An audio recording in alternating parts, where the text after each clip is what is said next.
Good morning student. आज आपण मागणीची लवचिकता यामधील मागणीच्या लवचिकतेमधील जो दुसरा प्रकार आहे तो म्हणजे मागणीची उत्पन्न लवचिकता याविषयी चर्चा करणार आहोत.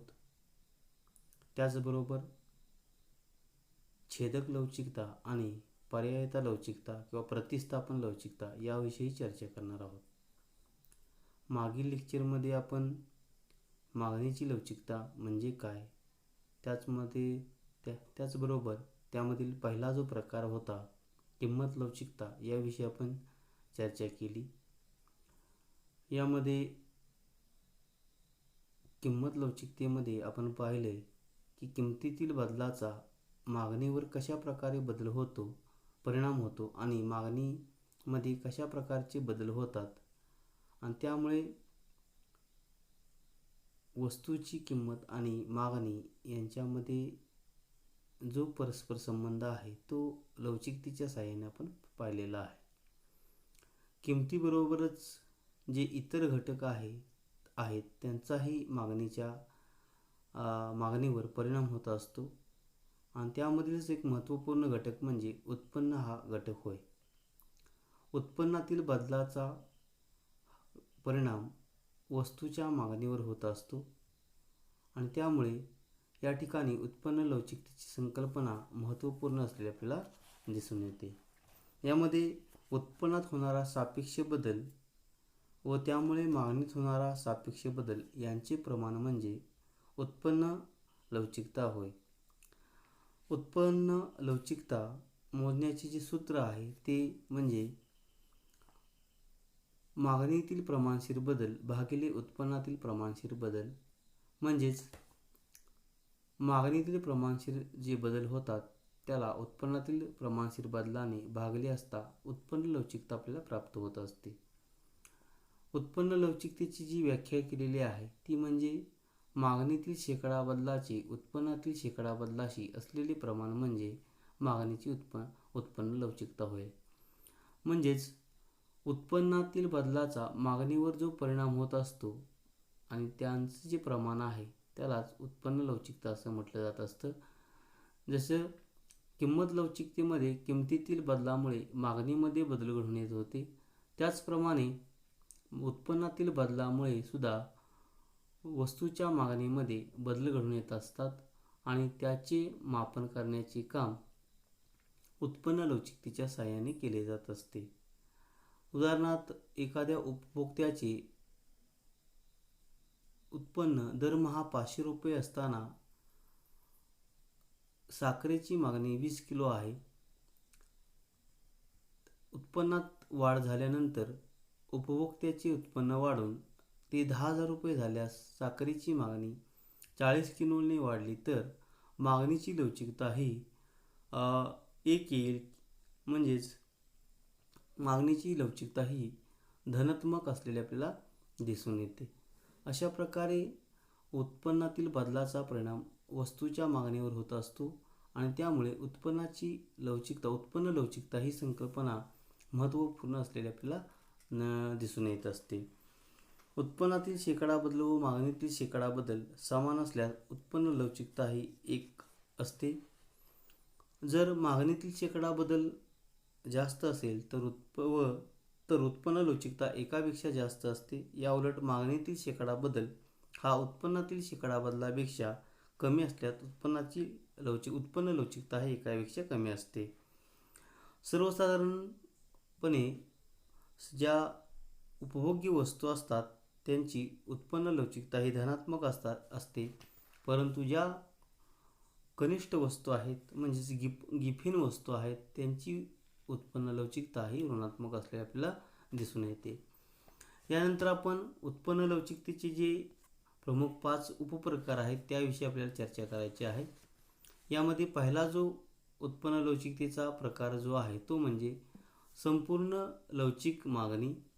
या उपप्रकारामध्ये उपभोक्त्याच्या उत्पन्नात थोडासा जरी बदल झाला तर मागणीत मोठ्या प्रमाणात बदल होत असेल तर वस्तूची मागणी ही उत्पन्न लवचिक असलेली आपल्याला उत्पन्न लवचिकता ही पूर्ण लवचिक असलेली आपल्याला दिसून येते.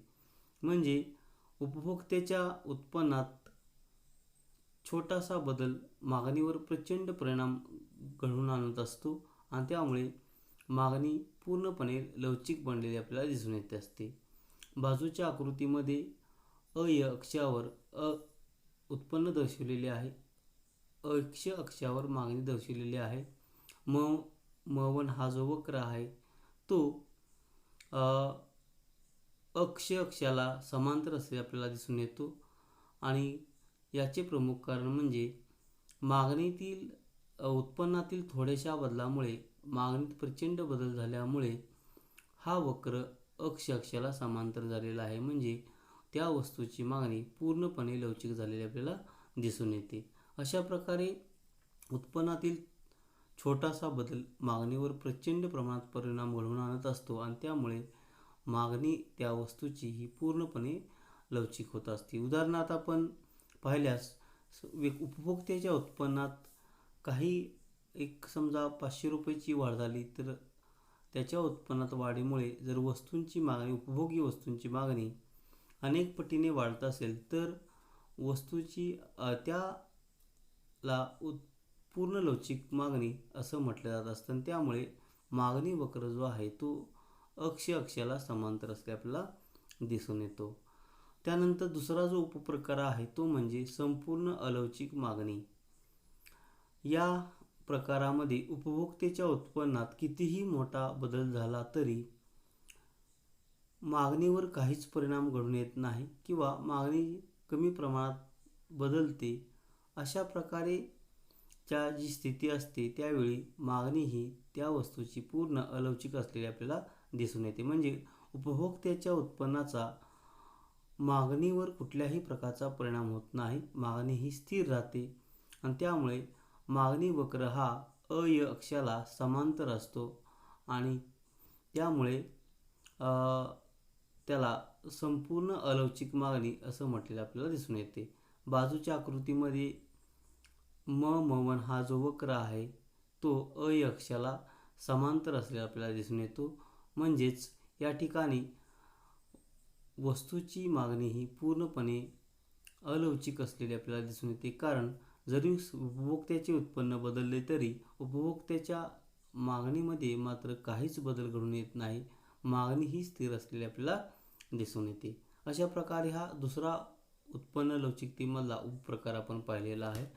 त्यानंतर तिसरा जो उत्पन्न लवचिकतेचा प्रकार जो आहे तो म्हणजे एकक लवचिक मागणी किंवा एकक लवचिकता असं त्याला म्हटलं जात असतं. जेव्हा मागणीतील बदल आणि उत्पन्नातील बदल समान असतात त्यावेळी मागणीची लवचिकता ही इतकी असलेली आपल्याला दिसून येते. उदाहरणार्थ मागणीतील उत्पन्नातील बदल 10% झाला असता मागणीत सुद्धा 10% बदल झाल्यास मागणीची लवचिकता ही एक असलेली आपल्याला दिसून येते. अशावेळी मागणी वक्र हा डावीकडून उजवीकडे खाली येणारा असतो.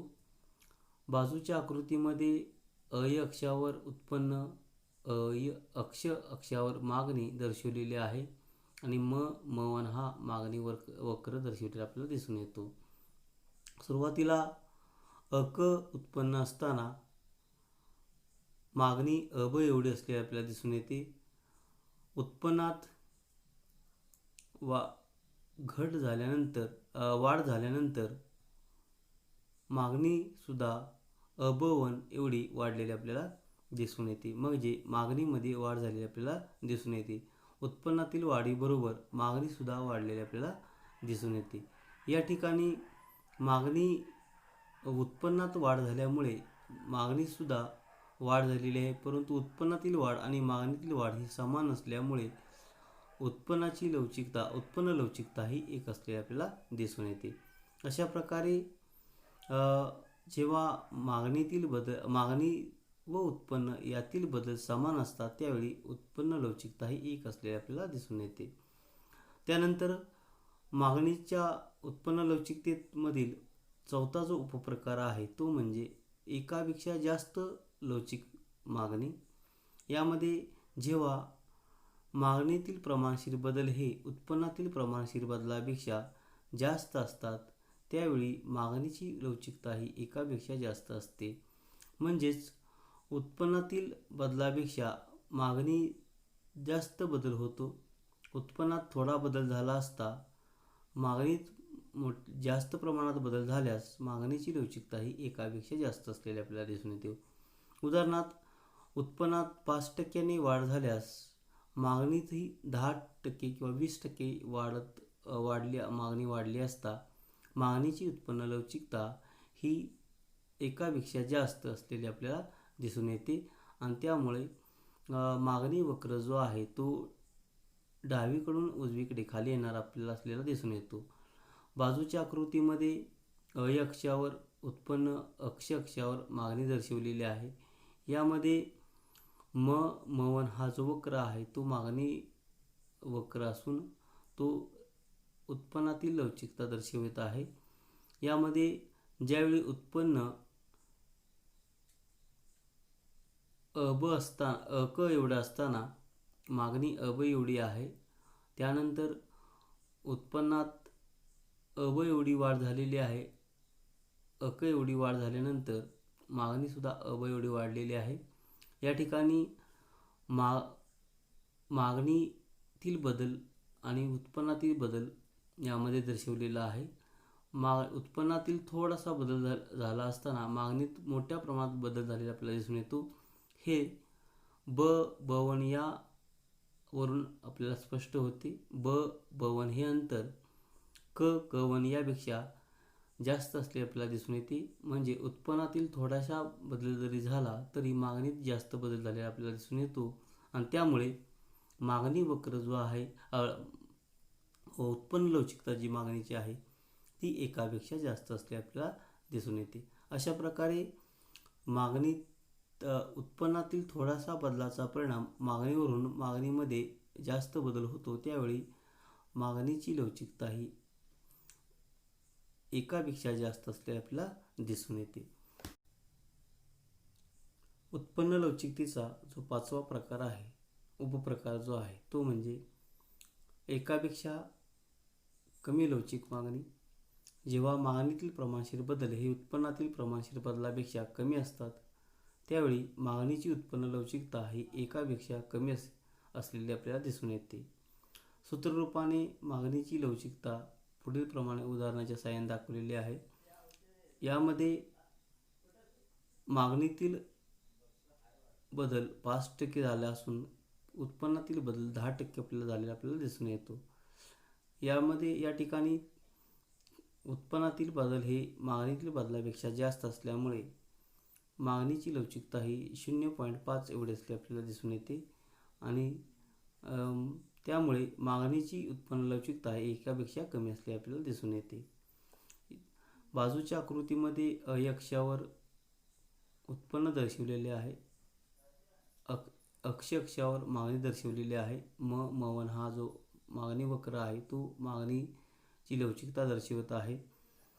या ठिकाणी उत्पन्नातील बदल हा मागणीतील बदलापेक्षा जास्त असले आपल्याला दिसून येतो. K1 यावरून हे जे अंतर आहे ते B1 यापेक्षा जास्त असले आपल्याला दिसून येते. आणि त्यामुळे या ठिकाणी मागणीतील बदल हा उत्पन्नातील बदलापेक्षा कमी असलेला आपल्याला दिसून येतो. आणि त्यामुळे उत्पन्न लवचिकता ही एकापेक्षा कमी असलेली आपल्याला दिसून येते. अशा प्रकारे उत्पन्न लवचिकतेचे हे 5 उपप्रकार त्याचा आपण अभ्यास केला. त्यानंतर लवचिकतेमधील जे दुसरे 2 प्रमुख प्रकार आहेत ते म्हणजे प्रतिस्थापन लवचिकता आणि छेदक लवचिकता. किंमत लवचिकता, उत्पन्न लवचिकता आणि त्यानंतर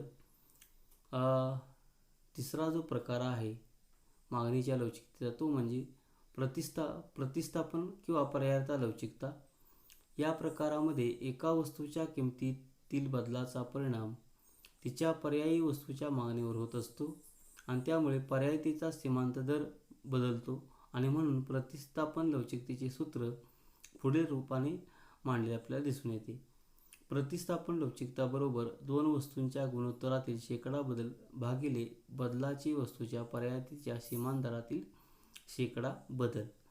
ज्या वस्तूच्या पर्यायिताच्या सीमांत दरात थोडीशी घट झाल्याने त्याच्या मागणीत जास्त प्रमाणात वाढ होत असेल तर त्या वस्तूची प्रतिस्थापन लवचिकता जास्त असते असे म्हटले जात असते. याउलट परिस्थिती असल्यास लवचिकता कमी असलेली आपल्याला दिसून येते.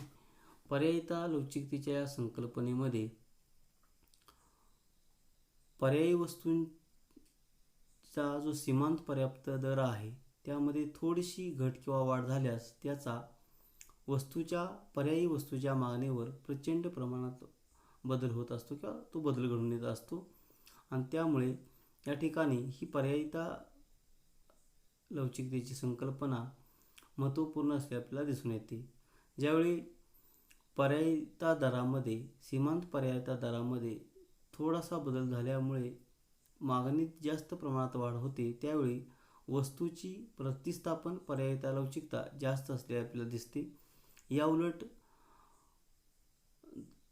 थोडीशी सीमांत पर्याप्त दरामध्ये घट झाल्यास मागणीमध्ये कमी वाढ होत असेल किंवा मागणी कमी राहत असेल तर लवचिकता कमी आहे असे दिसून येते. अशा प्रकारे प्रतिस्थापन किंवा पर्यायिता लवचिकतेची ही संकल्पना या ठिकाणी स्पष्ट होते. त्यानंतर चौथा जो प्रमुख प्रकार आहे तो म्हणजे तिरकस किंवा छेदक लवचिकता. यामध्ये एखाद्या वस्तूची किंमत स्थिर असताना तिच्या पर्यायी किंवा पूरक वस्तूच्या किमतीत बदल झाल्यास त्या वस्तूच्या मागणीत बदल होतो त्याला छेदक किंवा तिरकस लवचिकता असं म्हटलं जात असतं. उदाहरणार्थ चहा आणि कॉफी हे एकमेकांना पूरक किंवा पर्यायी वस्तू असलेल्या आपल्याला दिसून येतात. चहाच्या किमतीमध्ये किंमत स्थिर असताना तिची पर्यायी वस्तू जी आहे कॉफी, या कॉफीची किंमत कमी झाल्यास चहाची मागणी कमी होऊन कॉफीची मागणी वाढली जाते. अशा प्रकारे एका वस्तूच्या किमतीत बदल झाल्यामुळे दुसऱ्या वस्तूच्या मागणीवर त्याचा परिणाम होत असतो आणि त्याला छेदक लवचिकता किंवा तिरकस लवचिकता असं म्हटलं जात असतं. ही तिरकस लवचिकता सूत्ररूपाने पुढीलप्रमाणे काढता येते. तिरकस लवचिकता बरोबर x वस्तूच्या मागणीतील शेकडा बदल भागिले y वस्तूच्या किमतीतील शेकडा बदल. या ठिकाणी उदाहरणार्थ आपण घेतला होता चहाच्या मागणीतील शेकडा बदल भागिले कॉफीच्या किमतीतील शेकडा बदल. म्हणजे कॉफीची किंमत बदलल्यामुळे किंवा त्याच्या थोडीशी घट झाल्यामुळे त्याचा परिणाम चहाच्या मागणीवर झालेला आपल्याला दिसून येतो. चहाची मागणी कॉफीतील किमतीमुळे कमी झाल्यास कमी होऊ शकते आणि कॉफीची किंमत जर वाढली तर चहाची मागणी वाढू शकते. अशा प्रकारे एका वस्तूच्या किमतीचा त्या वस्तूच्या पर्यायी वस्तूच्या मागणीवर परिणाम झाले आपल्याला दिसून येतो. अशा प्रकारे या संकल्पनेचा सुद्धा अर्थशास्त्रामध्ये प्रचंड प्रमाणात वापर केला जात असतो आणि त्याचा वापर करून बाजारपेठेतील वस्तूंच्या मागणीचा अभ्यास करण्यामध्ये ह्या संकल्पना उपयुक्त ठरत असले आपल्याला दिसून येतात. आज आपण या ठिकाणी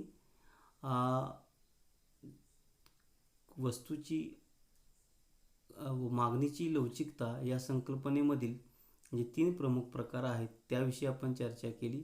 उत्पन्न लवचिकता, प्रतिस्थापन पर्यायिता लवचिकता आणि छेदक लवचिकता यांचा आज आपण अभ्यास केला. पुढील लेक्चरमध्ये आपण जो पुढचा पॉईंट आहे त्याविषयी आपण चर्चा करणार आहोत. त्याच्यामध्ये लवचिकतेचे महत्त्व आणि मापन याविषयी आपण चर्चा करणार आहोत.